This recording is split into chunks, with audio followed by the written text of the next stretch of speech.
IAS తెచ్చింది మనం, IPS తెచ్చింది మనం. తెలుగు భాషను మ్లేచ్ఛ భాష అన్నారు.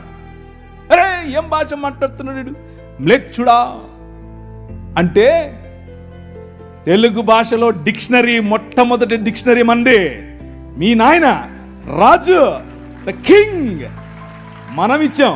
CP brown, he was a machinery. ఆయన కలెక్టర్ మాత్రమే కాదు, మిషనరీ. తెలుగు భాష గద్య భాగంలో మొట్టమొదటి పేపర్ మనది. తెలుగు భాష గద్య భాగంలో మొట్టమొదటి పుస్తకం మనది.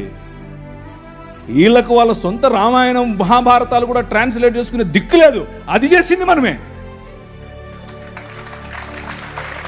నిజం చెప్తున్నాను, నేను అబద్ధం చెప్పట్లేదు. మొట్టమొదటి ట్రాన్స్లేషన్ చేసింది కూడా మనమే. వాళ్ళు అది కూడా చేయరు. ఎందుకంటే విద్య పంచకూడదు. వాళ్ళ రాజ్యంలో విద్య పంచకూడదు. మన రాజ్యం అందరికీ విద్య, ప్రతి ఒక్కరూ చదవాలి. ఎందుకు? ఇదిగో ఈ నల్లట్ట పుస్తకం కూడా చదవాలి.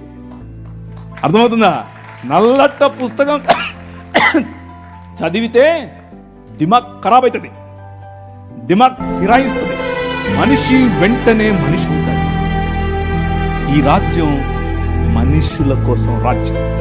ఆ రాజ్యం తలకాయలో నుంచి వచ్చిన వాళ్ళకి మాత్రమే రాజ్యం, భుజాల్లో నుంచి వచ్చిన వాళ్ళకి రాజ్యం. ఈ రాజ్యం అందరి రాజ్యం, అందరికీ సుభిక్షత, అందరికీ పట్టభద్రత. అలెగ్జాండర్ డఫ్ అనే ఒక ఆయన ఎంతమంది ఉన్నారు ఈ పేరు? ఒకరు, ఇద్దరు, ఒకే 10-15 ఉన్నాయి. మిగిలిన వాళ్ళు ఒక చెంచా నీళ్లు తీసుకొని దూకండి. అలెగ్జాండర్ అంటే పొరపాటు